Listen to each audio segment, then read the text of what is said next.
Now, my mom, for sure, like, she raised us right. So there was always something to that effect. But Dad, very laid back. He kind of let us find our own thing up until, like, I probably didn't get coached by him until, like, my sophomore year in high school. He kind of let me find my own way and find my own love for the sport. And then if he saw the passion in it, he was going all in. I let her do her own thing for a long time, and then when she got in high school, she reached that 16-year-old age where she knew everything and I couldn't tell her anything, and so I left her alone. And then one day she came up to me and actually asked for my help, and then from that day forward, I've been alongside her. I look at his long jumps, right? We jump identical, and it wasn't anything he taught me either. It wasn't like, hey, I want you to do this and do this. No. This is all just me naturally, body doing its thing, and he's doing his thing. And like, if you do a side by side, our form from the board on is identical to the sand. Absolutely, Yeah. She's a great teammate. I mean, Sydney is a person that's never met a stranger, and everyone in the sport knows her. I'm chairman of the board of the federation and chairman of high performance, and so I see her a lot of athletes around, but everyone knows who she is. She has that glowing personality. I met Sydney when she was in 8th grade when I was working a junior high track meet, and we started chatting at the meet because she's hilarious, and she was running the 200, and she was running really well until about 150, and then she just seized up. And so I joked with her afterwards. I said, Sydney, she didn't know who I was. She looked over, she goes, yeah, and I go, you got some booty lock. Right there. And she goes, what is that? So I explained to her how that happens in running.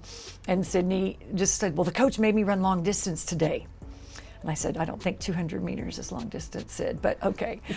Coach Yoakum mentioned, I think at one point, that you kind of had to be coaxed to run the 200 meters. Why was that? Because that's a long distance race. 200 meters. That's a sprint. Man, so they say. That's how they get you. Her first 2 years, she was a starter for the basketball team. The most unique thing, I think her junior year, was we were having the state meet in February, and there was a makeup snow day for a basketball game that afternoon, and she came to me and said, hey, I'm doing indoor track, and then I'll go to the basketball game. And I said, well, have you talked to Coach Smith yet about that happening? She came and won all her events, and before she left, and she came up and said, is there anything else I need to do before I go play basketball?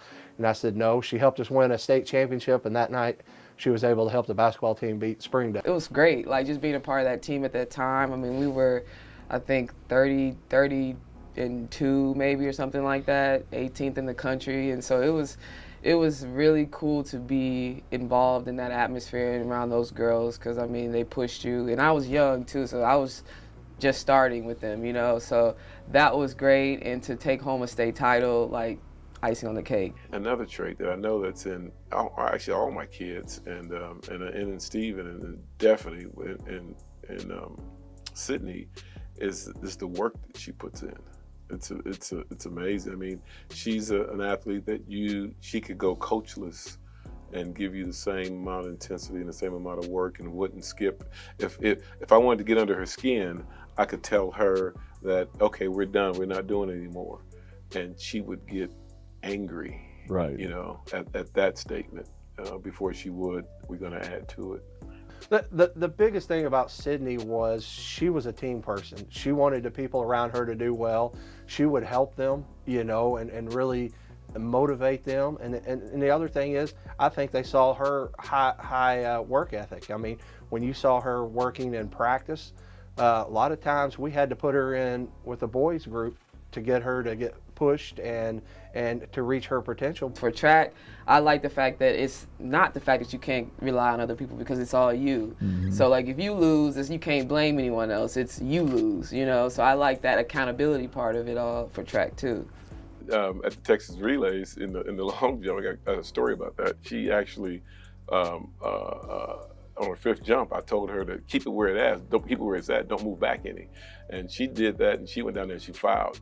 And she ran to the stands, and all my friends were around, and she was like, Daddy, that is your fault. That's your fault, Daddy. And she was screaming at me, and I just stayed calm and just like, okay, this is what we're gonna do. And I made the adjustment, and then she actually broke the record and won the event. So was it your fault? Or? Yes, it was. It was my fault.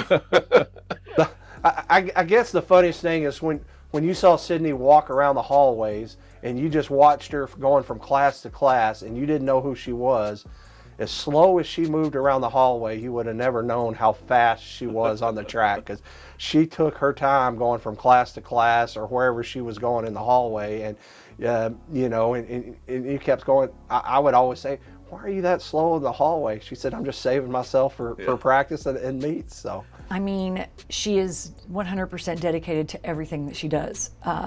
And she decided at a young age, you know, I want to be like my dad. I want to be an Olympian. I want to be All-American. And she just was, you know, focused on that. And she didn't let anything interfere with it. She's incredibly gifted. I mean, I think she would score about 40 to 50 points in a meet, because she was that talented. And she really helped put Fayetteville track on the map. She's one of the ones that in 2012, when we started winning, you know, 2010, 11, and 12, she really helped us become that powerhouse. And she was also just incredibly kind to other athletes, and other teams loved her. She's just one of those enigmatic characters that kind of transcends the school. She's just everybody roots for Sid. She's a competitor. That's the thing I love most about her. I mean, she hates to lose. She loves to compete, and she just as soon beat you up than while she's playing against you. My goal these next at least 4 years of my life is just to have a healthy season and see what happens. Because if we have a healthy season, great things will happen.